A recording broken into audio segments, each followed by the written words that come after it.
हजरत बाबा फरीद की एक बात याद आई। हजरत बाबा फरीद के एक मुरीद थे, दिल में ख्याल आया अपने मुर्शिद की जियारत कर लूं। जैसे ही घर से निकले, रास्ते में एक बाजार था, बाजार से गुजर रहे थे। एक दुकान वाला चिल्ला चिल्ला कर कह रहा था, ए बाजार से गुजरने वालों, आओ मेरी दुकान में देख लो, आओ मेरी दुकानों में झांक लो, आओ मेरी दुकान को देख लो, लेना मत लेना देख तो लो, खरीदना मत खरीदना देख तो लो। उसी भीड़ में ये बाबा फरीद का मुरीद जो गुजर रहा था, कानों से आवाज टकराई। इसने दुकान जाकर देखा कि क्या बेचा जा रहा है, तो देखा कि बेचने वाला छुरी बेच रहा है, चाकू बेच रहा है। दो चाकू पसंद आया, एक अपने लिए लिया, एक अपने पीरो मुर्शिद, सुभान अल्लाह, एक अपने लिए लिया, एक अपने पीरो मुर्शिद के लिए लिया।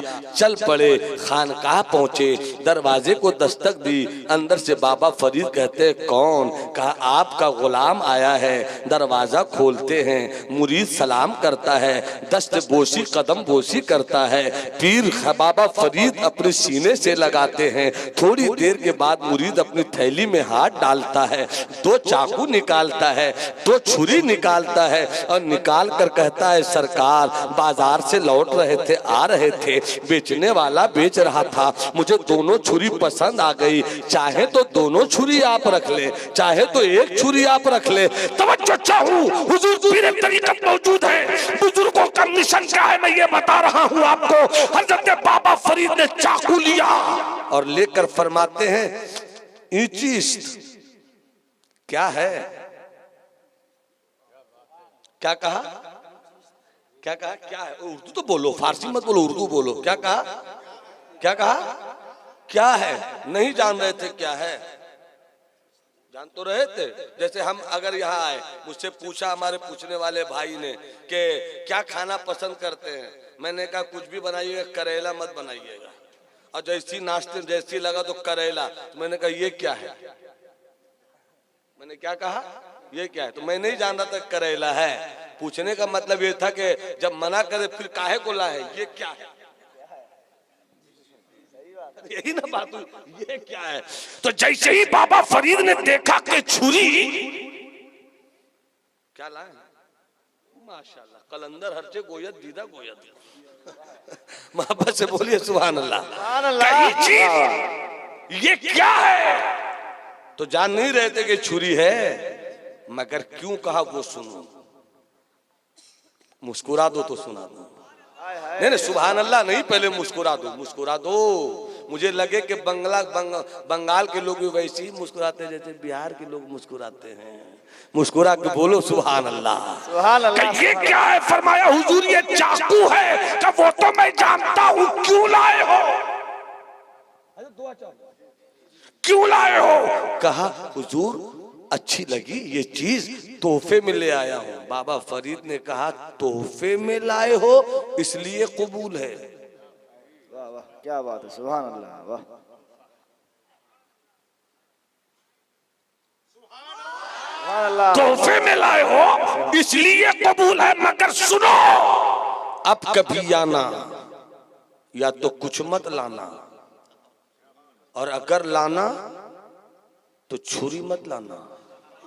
क्या बात है, क्या बात है। हो सके तो सुई लाना, सुई जानते? हो सके तो सुई लाना मगर छुरी मत लाना। हो सके तो सुई लाना मगर छुरी मत लाना। तो मुरीद ने कहा जैसा हुक्म सरकार का, मगर आंखें बोल रही थी कि आखिर मुर्शिद कहना क्या चाहता। तो बाबा फरीद ने कहा सुन, अब कभी आना तो छुरी लेकर मत आना। सुई लेकर आना का क्यों आका? का सुनो, छुरी से काटा जाता है, छुरी से काटा जाता है, सुई से कटे हुए को जोड़ा जाता है। मेरा काम काटना नहीं है, जो कटा हुआ है उसे जोड़ना। सुभान अल्लाह, सुभान अल्लाह, सुभान अल्लाह। नारे तकबीर, अल्लाहु अकबर, नारे तकबीर, अल्लाहु अकबर, नारे रिसालत, मसलके आला हजरत जिंदाबाद, अल्लामा मौलाना नौमान अख्तर साहब किबला जिंदाबाद। दोस्त ये दुनिया है, ये दुनिया।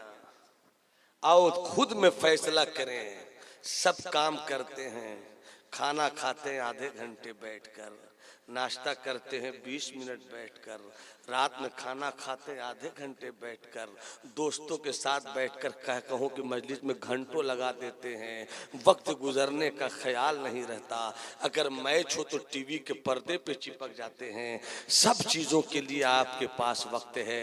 आओ एक काम करें, दोस्त रूठे तो रूठे, भाई रूठे तो रूठे, बीवी नाराज हो तो नाराज हो, अब से फैसला ये करें कि हम 5 घंटा यूं ही बर्बाद कर देते हैं 24 घंटे में, और 1 घंटा अपने काम में ले लेते हैं।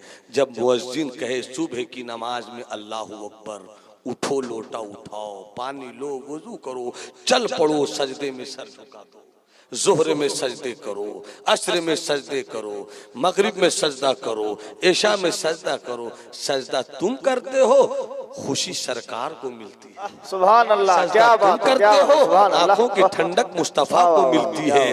अरे दादा खुश होते हैं, कहते हैं अरे मेरा पोता तो कामयाब हो गया, मेरी आंखों को खुशी मिल गई।